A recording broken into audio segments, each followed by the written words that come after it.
walked up to my dad. I had a hammer in my hand, and I hit him in the head 7 or 8 times with a ball-beam hammer until I thought he was dead, and I just left.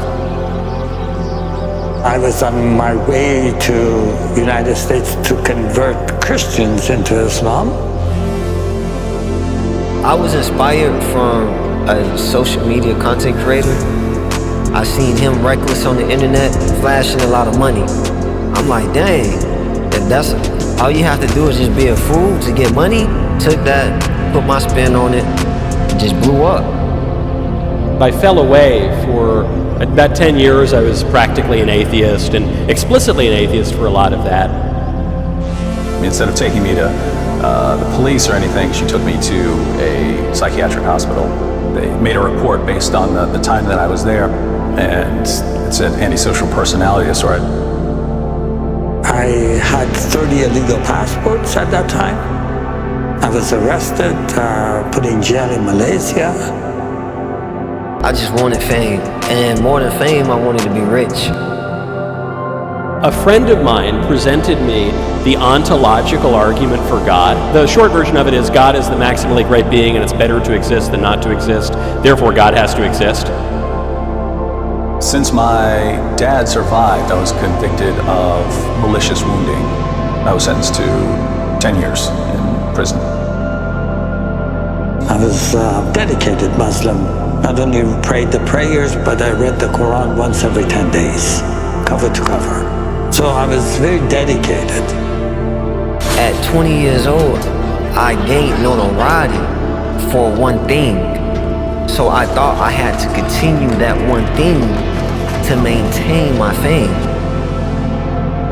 And the crazy part is I was 18, and it convinced me that the existence of God can be known with certainty by natural reason from the created world. There was a Christian named Randy, and he was a bit different from everyone else. And one day he was reading his Bible, and I walked up to him and I said, "Hey, you know why you're reading your Bible? You're reading the Bible because you're born in the United States. If you've been born in China, you'd be a Buddhist. If you've been born in India, you'd be a Hindu. If you've been born in Saudi Arabia, you'd be a Muslim. Because people like you believe whatever you're taught to believe." He started arguing with me and started tearing me to pieces. In my time in jail, one day as I'm praying, a man appears in front of me, normal size, but his being shines like light. You could see this young man screaming, fighting. Anybody with sense, you could just know it's something going on in the inside of that person. That's what it was. I was just dealing with a lot of hurt, trauma, pain, and brokenness. So this is all even before I really start praying. Boy, prayer, highly recommended. That really opens up your religious life.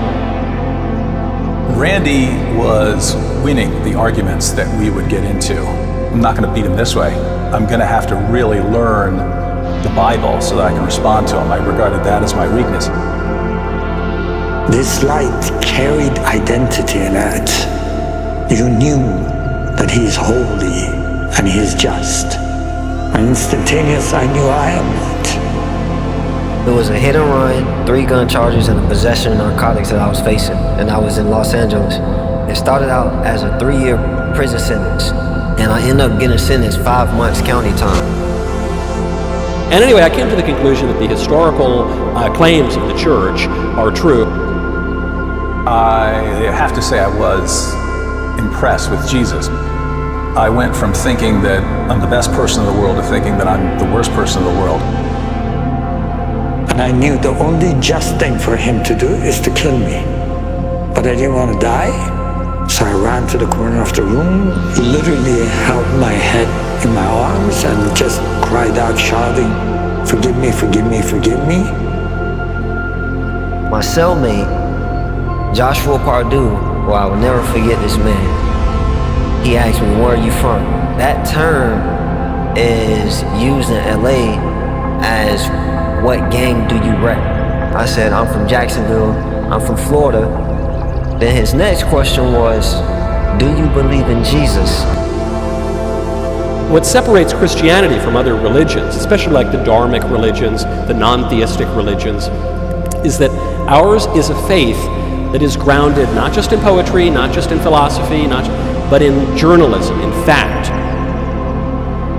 The question came up, either I'm stuck like this, or there's someone out there who can deal with this, who, out of anyone, had the ability to change, radically change, severely messed up people. It's Jesus or it's nothing. It's Jesus or there is just no hope. And I didn't think he will forgive me because he is just, till I felt a touch on my left shoulder. And he said, I forgive you. And I felt the weight just lifted off me. And I've had the gospel tried to be preached to me before, but I was never receptive to it. So I said, yes, sir, I do believe in Jesus. May you tell me more about him. You know, the claim of Christianity is God becomes man in a place in the fullness of time under the Roman Empire, which is actually significant, and he picks real people, and he establishes a real church, and he leaves us real sacraments. I bowed down and I prayed and I said, God, I don't know if I'm going to believe in you tomorrow, but I believe in you right now. If you can do anything with me, you're welcome to it. When I sat up, the whole world looked different. It looked like I was in a different place, like everything was a different color. And I was confused. I was like, okay, I don't understand. Only God can forgive you. Just forgive me. You are God. But you are a different God than the one I have studied about. So who are you that forgives me and I feel forgiven today? And he said, I am the way, the truth, and the life. So I said, I don't understand. What is your name? And he said, Jesus Christ. And someone grabbed all my bones out of my body. It just fell like a piece of meat to the ground, and I just began to weep. And I just remember this man teaching me the Bible, and more than teaching me, showing me the love of God. And my heart began to transform. It was, I didn't want to hurt anyone at that point, and an amazing calm. I felt like I'd been physically nonstop brawling all my life, and that I finally could just sit down and rest. I want people out there to know that there is a creator to this world, that there is a point to this world, that other people are important, that it's not just all about you. It's like, being colorblind. And then suddenly you see colors again. And you realize the world is so much more beautiful than you ever thought. I'm looking at my life through the lenses of the love of God. I don't deserve forgiveness, but Jesus died so that I can have it. He's willing to give it to me if I believe in him and I asked for it.